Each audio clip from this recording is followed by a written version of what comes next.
Hello everyone, welcome back. Today we're going to be talking a little bit more about this primary arms 1 to 10 by 24 GLX scope first focal plane. Okay, so I've already done a couple of videos on this. So this scope, which ended up costing about $750 with discounts and taxes, right? Came out to about $750. Was originally going to go on this Ruger MPR here, right? And I've done many videos on this. This is a great rifle. I love it. This Ruger MPR is the gun that I hit the half-inch groups the most often with. The half-inch groups at 100 yards, the most often with. So this it ended up going on this Palmetto 223 Wild. This one also gets half-inch groups at 100 yards, but not as often as the other rifle. So why did I end up going on this Palmetto 223? So here's the thing. I actually had mounted that scope on this gun over here, and originally when I mounted it, I used this primary arms mount. That's all I had at the time, and it was just like heavy. I mean, obviously I could still lift it, but it was not nimble at all. Okay. So the first issue was the mount, right? This primary arms mount weighs 6.9 ounces. Okay, so this is heavy. So I got rid of this. I took that off, and I got the Aerial Precision one. Right, and I've done videos on Aerial Precision. These are great mounts. They're very light. This one comes in at 3.4 ounces, so it's like almost half the weight. So I put that on. So I put that scope, right, that 1 to 10 with the Aerial Precision mount on here, and it was a lot better, but it was still like a little sluggish. Like when you're picking it up and you're going, like obviously right now there's nothing on it. The Palmetto felt just a little bit more nimble, and the issue is that the Ruger MPR has Picatinny rail all the way across the top, so that adds extra weight. So the Palmetto, it's a hybrid rail. Okay, so it's got Picatinny up here, Picatinny over here, and this over here is M-LOK. So that is lighter, and that made the difference. I mean, that was the difference between being just a little bit sluggish. And I actually weighed the two rifles without anything on it. The Ruger MPR comes in at 6 pounds, 15.1 ounces. The Palmetto 223 Wild comes in at 6 pounds, 10.7 ounces. So we're talking around roughly something like 5 ounces. So there's roughly 5 ounces of difference on the rifle without anything on it. But the issue is that a good chunk of this weight is out here, all the way out here, where you feel it the most. Now, the scope that was on this gun before was a primary arms 1 to 8 PLX. Okay, so this is like a super light LPVO, right? And it's not until today that I truly appreciated the lightness of this PLX, because this thing weighs like, I think it weighs something like almost like 16.9 ounces. 16.95 ounces. Okay, and then coupled with the Aerial Precision 3.4 ounce mount, this is a very light, nimble rifle. Okay, so now I ended up putting it on this 16-inch Palmetto, and on the 16-inch Palmetto, right? Man, it feels almost like just a gun like this. This is a Radical with just the Holosun 510C. So they're pretty close. And when I weighed it, the Radical with the optic comes in at 7 pounds, 7.5 ounces. Okay, whereas the Palmetto with the PLX scope comes in at like 7 pounds, 14.9 ounces. So it's like almost like 7 extra ounces for an LPVO versus a red dot. And both of these are 16-inch barrels. So yeah, I mean, today I've really come to appreciate the lightness of the PLX. Okay. Now the other thing that I've comparing the PLX to the GLX in one power, because in the past, like, I've kind of compared them at distance, and generally, like, if at distance, magnification beats like more expensive glass. That's what I have found. Okay, at distance. So that's why I wanted to get that 1:10 GLX over here, right? That's why I got that one. But at like CQB distance, like up here close, yeah, you know what? This PLX, like, as you're moving back and forth between targets, particularly if you put it on your off side, right, on my left side, and you're moving, there is like zero distortion.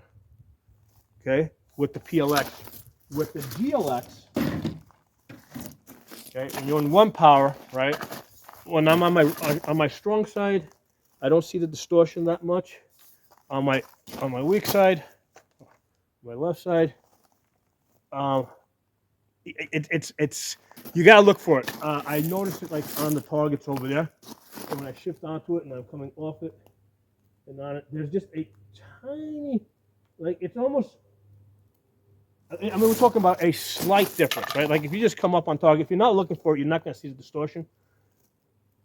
But yeah, in 1X, there is a difference with when you go from the GLX up to the PLX. We're talking about, like, a $750 scope versus a $1,500 scope, right? Or they list it for $800. So $800 scope versus a $1,500. In 1X, you're going to see a little bit of a distortion. There's a little bit of extra weight here. Now, in the past with the Ruger MPR, right, the scope that was on here was the PLX, which is lighter.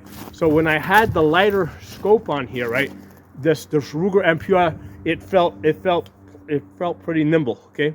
But because I had the lighter scope, where like scope and mount was like 1 pound 3 ounces or something, 1 pound 4 ounces. When I put the 1:10 on here, which is just a little bit heavier, you know what? It just pushed it over the edge where it's like I'm starting to feel it a little bit.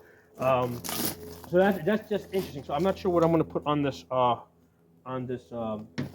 MPR. Now I'm thinking of leaving this PLX on the 6-inch rifle for a while, and I want to just work with it because this is nice. Now, what interesting thing is these primary arm scopes, they got like a lot of eye relief. So a lot of times you actually got to extend the stock a little bit more to get the. Okay, now with this one over here, yeah, it's actually right there. But if you noticed over here, this is like all the way up here, like as far up as it can go without going on the handguard. So yeah, you definitely need that the extended thing here. So where you definitely like start seeing differences when you stand here and do unconventional shooting, like twist around, okay, come back around this way.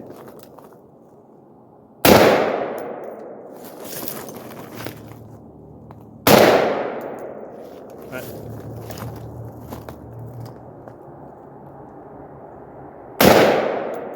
That's when you really start seeing the difference. Like the difference of these scopes, right? The lightness, being able to switch to your off eye with the PLX. I'm testing it out now. I've been testing it out today here with the GLX, right? So this is the 1:10 by 24. So same exercise, facing that way. Not basically just turning my upper body, come around. My feet really aren't moving. Go back around this way. Twist around that way.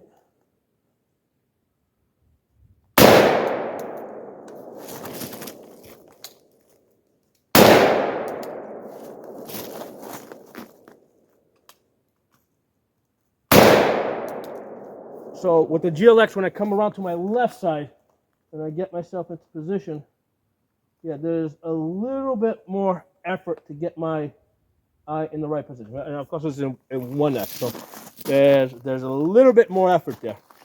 So yeah, when you do exercises like that, you start seeing the difference between the GLX and the PLX. But yeah, I mean, I needed this for distance. That's why this went on this is an 18-inch barrel, right? 223 well, 18-inch barrel. With this one, basically, I want to be able to get out to 600-700 yards. That's where I want this thing to live, and that's why I wanted that 10 magnification. With this 16 one, with the PLX, I'm thinking that this might actually stay on the 16-inch because it's just so light and nibble. This is almost like an AR with a red dot on it, and you know, you got the capability, right? You know, because it has that you know, that M8 Raptor. You got a lot of features. You got a lot of information in the scope for shooting out at distance. Okay, so, and I mentioned this before. You know, I'm a big fan. Like, my primary is red dot with a magnifier behind it. If I'm going to go up to an LPVO, right? Because there's no question that red dot way easier. You know, get on target. That is way easier. Okay. You know, I can hold this upside down, man, like this, sideways. You know, hold it up like this, right? I can still get on target. Okay? So, no question that the red dot is better.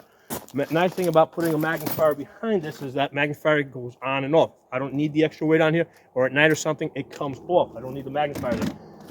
So if I'm going to put an LPVO, that basically I'm adding about 1.5 pounds to the top of the gun, I want more than just magnification, okay? I want more than just a basic bullet drop.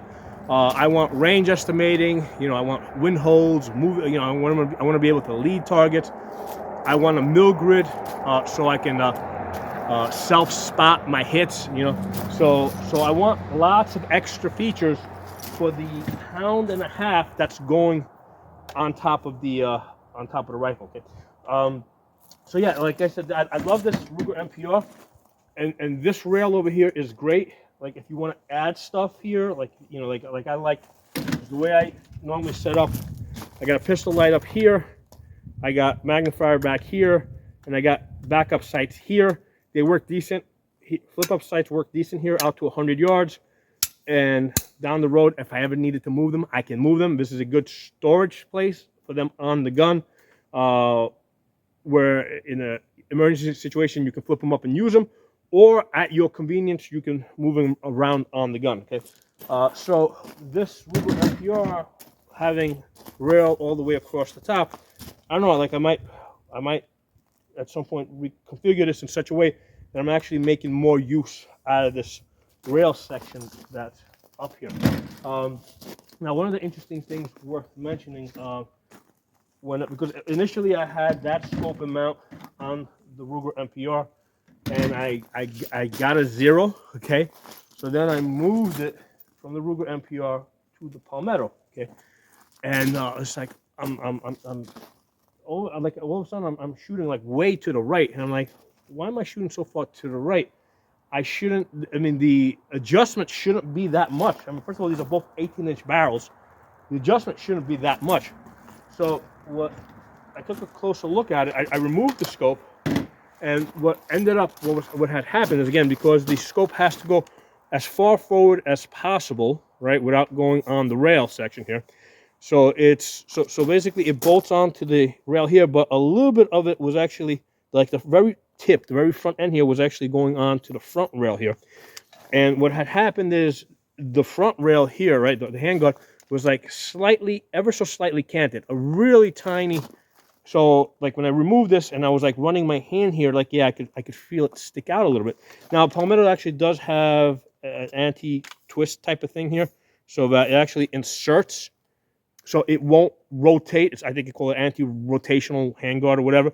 But there's still a little bit of wiggle room, okay? So it was just ever so slightly off. So what I did is I loosened up the screws here. There's 3 Allen screws here. There's one on the other side that's a little bit small. I loosened those up. I put the mount on it, right, with this somewhat loose, you know, with the screws loose, so that they'll give and they'll have a little bit of flex. I tightened up the mount on here, and then once this was in position, then I went back and tightened up these screws over here. And then, you know, basically my shift was like, there was like almost no shift as I went from one rifle to the other rifle. I mean, there was a tiny little shift, but like not much. I don't remember exactly how much. Maybe it was off like maybe half an inch or something. But yeah, be aware of that.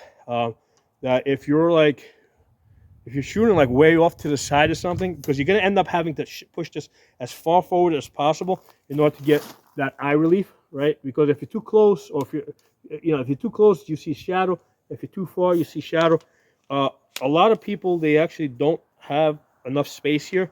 So what they end up doing is bringing the scope back and like extending this all the way. So that's kind of goofy. So I want to try and push this forward up, and then this way I can have my stock here in my normal position, and I can come up and I can not see shadow. Okay, so anyway, that's something for you guys to be aware of. The front of your mount here might actually go a little bit into the handguard rail here, and if the handguard rail is ever so slightly off, it's going to affect your zero. It's going to push you left or right a lot. Okay, so just loosen this up over here, loosen up your handguard, mount your rail, tighten it, then go back and tighten these screws, and put some blue Loctite on these, right? Because they don't lock, like Palmetto doesn't Loctite, and most companies don't Loctite it, and you don't want these to start coming loose over time. So get a little bit of Loctite on there, and then you should never have to remove this again. So anyway, that is today's story. I thought it would be interesting to share with you guys why this 1 to 10 GLX from Primary Arms ended up going on this Palmetto 223 Wild, and it's because of the handguard. Okay, because especially if you got an LPVO on here, you're not going to be mounting shit over here. So and plus it's thin. Like when I grab this is nice and thin because my thumb can come over the top. Okay, just come right over the top here. Okay, and again, practice those exercises where you're like standing like this, turn around like this, get on target, go back the other way. All right, this way you know what the limitations are of your scope, what you can do it, how far out of position can you be, and be able to get on target. So, drop some comments below. I'm going to also include a Primary Arms playlist below in the comments and description, so you can go through all the videos. I've already done like a number of videos on all of these scopes that you guys should check out. I'll talk to you soon.